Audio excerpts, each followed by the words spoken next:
Amadou Ndiaye, a man in his 40s, was the embodiment of the dream come true. Born in a modest neighborhood in Dakar, he grew up in a small but loving house.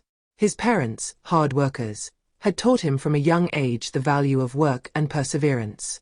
His father, a small merchant, sold fabrics in the city's central market, while his mother, a teacher, instilled in him values of respect and honesty. Despite economic challenges, Amadou stood out for his keen intelligence and his ability to seize opportunities that others ignored. From adolescence, he dreamed of more, of a future that would not be marked by precariousness, but by the ambition to exceed expectations. His studies took him abroad, where he obtained a degree in business management, before returning to Senegal with a clear vision of what he wanted to achieve. The foundation He & Company, a company that would specialize in accessible luxury. The idea was simple: to offer high-end products at more affordable prices than major international brands, but with the same quality and impeccable service. Thanks to his strategic mind and his contacts, Amadou managed to make a name for himself in the industry. His company quickly became a reference in the world of luxury, not only in Senegal but also internationally. Its stores were temples of elegance and refinement, offering items that only those with the right connections could afford. But this success, as brilliant as it was not enough for Amadou. He had built an empire, but the path to that position was paved with sacrifices and difficult decisions. He knew that to maintain this success, he had to go beyond managing his bank accounts and overseeing his management teams.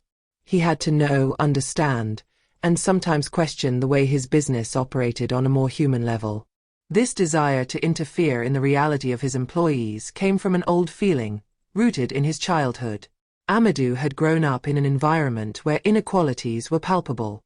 His father, although he was hard-working and respected in the neighborhood, never had the opportunity to sit at the table with the grown-ups. Amadou knew what it was like to find yourself faced with a system where appearance and social class played a primordial role. He still remembered the time as a child when he had been turned away from a store for not wearing the proper clothes. This painful memory, although distant, had never left him. Perhaps this was where his ambition took root. He wanted to prove that you could emerge from the shadows, break stereotypes, and be respected for your merit, regardless of your origins. So, despite his success, Amadou sometimes still felt distant from those who kept the machine running on a daily basis. He wondered if his employees, from those who mopped the floors to the salespeople to the department managers, really respected him, or if they only saw him as a distant figure, an inaccessible boss whose name was marked on a tempered glass desk. Amadou knew that the truth about his company's integrity did not lie in financial statements or marketing strategies. It was in the way his employees felt every day, in the recognition of their work, in the way they were treated on a daily basis. And this is what led him to make a radical decision. He was going to infiltrate his own store, under an anonymous guise, to observe reality from the inside. One autumn morning, Amadou got up earlier than usual, driven by this idea that he had been mulling over for months. He had thought about how he was going to disguise himself so as not to be recognized, how he was going to make his investigation credible. He chooses to dress in a simple black coat, a discreet hat and sunglasses. His goal was to blend in, to be seen as an ordinary customer, not the CEO of a successful company. He went to a particular store, the one in the city where he himself had signed the first partnership contracts with major brands. This store was one of the busiest and most prestigious in the chain. He & Company, and, therefore, the most representative of the company's image. Amadou knew that the experience he was going to have in this store could be revealing of many things. The time had come. When he entered the store early in the afternoon, the aisles were crowded, with customers crowding around the shelves to grab the latest promotions. Amadou felt the excitement of the place, the smell of perfume and leather, the lights which highlighted the shine of the products. He headed without hesitation towards the accessories section, a place where the prices were high but the products were even more precious. There, he saw a ring in particular, a simple but very elegant model. The light seemed to reflect there in a special, almost magical way. He approached the aisle with the intention of asking a few questions, observing the employees, scrutinizing the details of the interactions, without being noticed. Among them was a young man named Karim, who seemed agitated by the crowds and the stress of the moment, sorting through items with a speed that betrayed his anxiety. When Amadou approached Karim, he already felt caught in the oppressive atmosphere of the store. The background sound of clicking cash registers and murmuring customer conversations saturated the space. Amadou was expecting a simple interaction, a trivial conversation about the ring, a professional gesture. But Karim didn't even look up. His tone, dry and almost imperceptible, was a shock for Amadou. "I'm busy, sir. Maybe someone else can help you." Amadou, surprised by Karim's indifference, felt a shiver of incomprehension slip under his skin.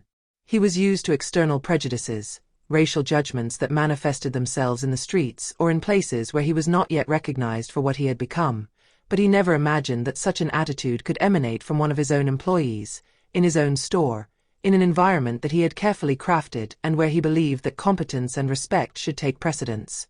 It was almost a shock. He had worked all his life to build an empire based on mutual respect, recognition of others, acceptance of differences and individual talents. And yet, at that precise moment, he felt rejected, like a depreciated shadow. "I just wanted to know if this ring was available in other sizes," he insisted softly, masking the hurt in his voice, trying not to show the disappointment that was overwhelming him. Karim, visibly irritated by the presence of a customer who seemed to take up too much of his time, looked up, but his gaze was cold, almost mechanical, without an ounce of warmth or consideration. "I told you I'm busy. You'll have to wait," he replied in a dry, sharp tone, as if Amadou was just an obstacle in his path, one more nuisance to add to his already busy day. He turned on his heel without another word and hurried away, as if Amadou were just an insignificant detail in his whirlwind of responsibilities. Amadou remained frozen, suspended for a moment in space and time. His heart was beating harder, not out of anger, but out of some deep confusion and sadness. The rejection was not so much in Karim's words as in his attitude, in this total lack of consideration, even respect, that he should have received as a client. Simply as a human being. It wasn't just a rejection of his appearance, his simple clothing, or his lack of outward signs of wealth. No, it was much more than that. It was a silent, unconscious judgment, an implicit hierarchy of individuals based on appearance and social codes. Karim, without even thinking about it, had reduced him to a stereotypical image. A black man, underdressed, without the presence of the customers he was used to serving. This client, this man, could not be worthy of assistance. Amadou felt a mixture of anger and sadness. Yes, he had seen others' racist attitudes, and he had learned to ignore them with a certain resignation. But here, in his own store, the place he had built with such care and effort, where the idea of equality and respect had to be a priority, he did not expect this kind of behavior. It was a deeper betrayal than he could have imagined. He stood there for a few more seconds, letting his mind spin in a loop. Karim had disappeared among the shelves, absorbed in his own world. The noise of the crowd, impatient customers, department managers constantly going back and forth between the departments, continued to fill the space. But for Amadou, all of this had become distant, almost unreal. He suddenly felt disoriented, like an actor who had lost himself in his own role.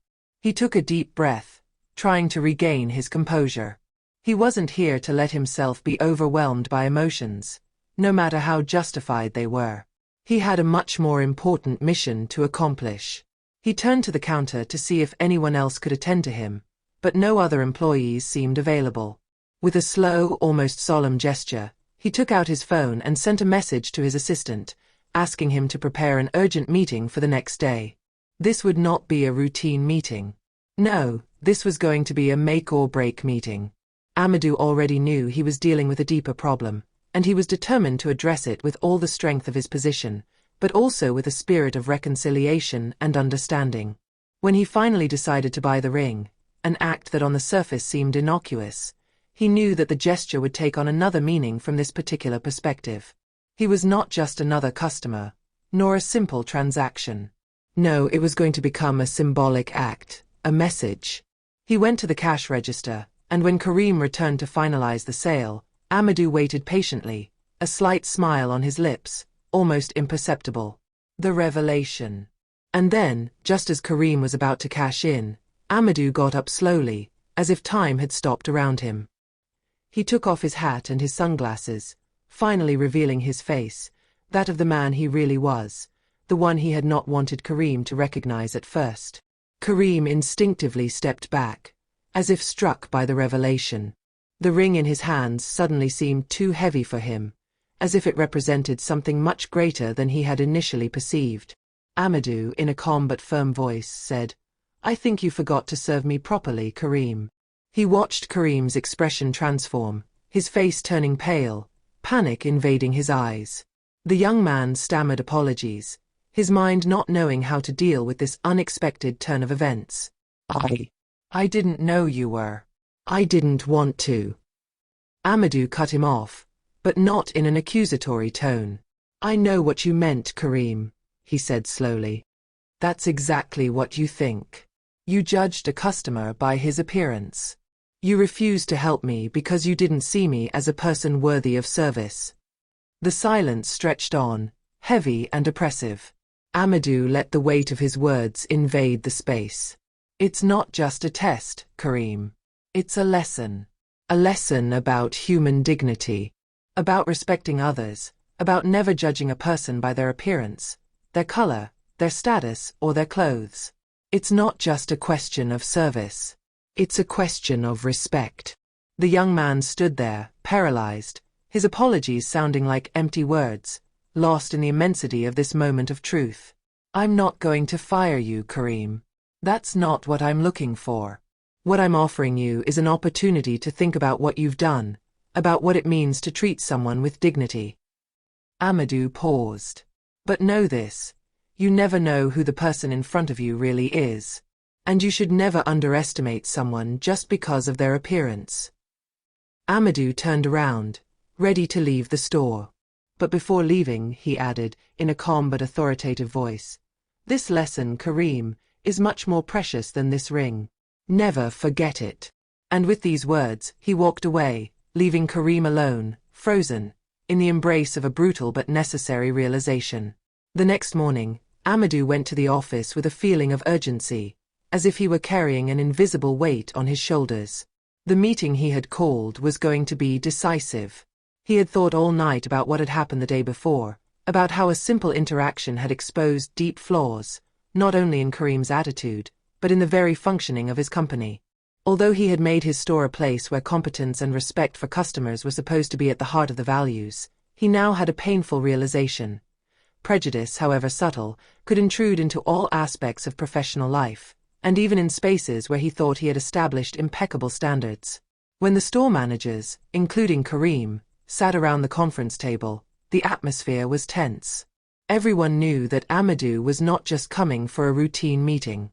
This was not just performance feedback. What he had in mind was going to go far beyond this simple correction. His eyes scanned the room, and he took a deep breath before beginning. "I have called you here today to discuss an incident that, while it may seem isolated, reflects a much larger reality that we need to take seriously," he began, his voice calm but firm. "Yesterday, a customer was treated unacceptably in this store. It was not just a lack of professionalism, it was a judgment based on unconscious bias, and that judgment affected the customer's experience, regardless of their status or appearance."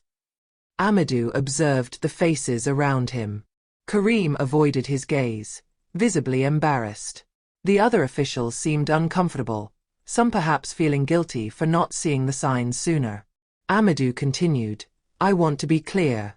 The prejudice you saw yesterday, the one that was applied to a customer who was actually a man you would be expected to respect, is this kind of behavior we need to eradicate. No matter an individual's color, class, or appearance, every customer deserves to be treated with dignity." He paused for a moment to let his words resonate in the air, before adding, "We have always championed inclusion and diversity in this company, but it is clear that there is much more to do. What we do here must be more than policy on paper. We must act, and act now." Amadou stood up and turned to the screen where he had prepared slides illustrating statistics on diversity and inclusion, examples of companies that had failed to implement non-discrimination policies. "I will implement mandatory diversity and inclusion training for all our employees, at all levels. These trainings will not be simple theoretical discussions, but practical tools to recognize and combat unconscious bias in our work environment. He paused and turned to Kareem, whose embarrassment was palpable. This will include exercises on how to identify and deconstruct the stereotypes that influence our decisions, whether conscious or not. And it will not be a single event, but an ongoing learning process. Amadou knew that training would not be enough to change a deeply rooted culture, so he decided to go further. In addition to this, I will organize regular, incognito audits in all our stores. These audits will aim to verify whether the principles of respect and customer service that we advocate are applied uniformly. It is not a question of trapping our employees, but of ensuring that everyone respects the dignity of our customers, regardless of their appearance. Managers acquiesced, aware that this type of monitoring could highlight unacceptable behavior. Amadou knew the idea of these regular inspections would likely cause tension, but he didn't want any more lapses in his core values. I will also create a mentoring program, specifically for our younger employees. This program aims to help them feel seen, respected, and to give them the tools necessary to avoid falling into the traps of stereotypes and hasty judgments. More experienced employees will need to be role models, guides who will help them grow and understand that, in this company, everyone, regardless of their age or background, deserves an equal opportunity. Amadou was silent for a moment, observing the reactions of the room. Some looked impressed, others still seemed hesitant, but he knew these changes would disrupt the established routine. But that didn't worry him. What mattered now was facing the reality of his business and transforming it. In his mind, Amadou knew that the lesson he learned the day before wasn't just about business. It was a personal lesson. Beyond his role as CEO, he was also a black man in a society that, despite apparent progress, continued to battle entrenched prejudices. His position did not shelter him from these realities. In fact, he had come to realize that his experience as a leader could not only be seen as a mirror of his success. It also had to be a reflection of the struggles that everyone, in their own way, could go through, even in a position of power. He rose from his chair and turned towards the window, as if to mark a symbolic transition in his speech. I want each of you to think about what has just been said here. What happened yesterday must never happen again. And for this, we must all be vigilant and willing to question our own biases, however unconscious they may be. It is not a simple question of conformity to social norms, but a question of human respect. Efforts to break down the barriers of racial and social bias in our company will not be easy. They will require from each of us a real desire to change and improve.